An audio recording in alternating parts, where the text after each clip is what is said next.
السلام عليكم، ازيكم عاملين ايه؟ النهارده هنشاهد هدف ابراهيم عادل لاعب بيراميدز ضد فريق الترجي التونسي في دوري ابطال افريقيا لعام 2024 2025. لاحظ هنا من بداية الهدف الكرة مع اللاعب مصطفى فتحي الذي يقوم بمراوغة لاعب الترجي ثم ينطلق من ناحية اليمين.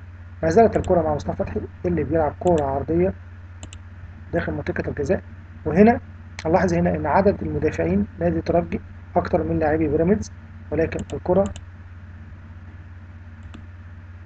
يقوم بها مدافع الترجي بتشتيتها ضربة رأسية ثم تصل مرة أخرى إلى اللاعب مصطفى فتحي. ما زالت الكرة مع مصطفى فتحي الذي يقوم بمراوغة المدافع الترجي ويلعب كورة عرضية رائعة. وهنا هنلاحظ إن إبراهيم عادل بيلعب كورة رائعة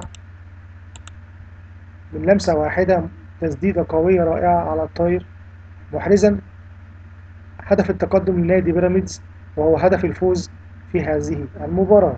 هنا لحظة التسديدة الرائعة من إبراهيم عادل المباشرة القوية على يمين حارس مرمى الترجي، لتنتهي المباراة بفوز نادي بيراميدز بهدفين مقابل هدف ضد نادي الترجي في دوري أبطال أفريقيا لعام 2024-2025. وفي النهاية أتمنى منكم الضغط على زر الاشتراك وتفعيل زر الجرس ليصلكم كل ما هو جديد من مشاهدة أهداف المباريات القادمة وتحليلها. شكرا لكم.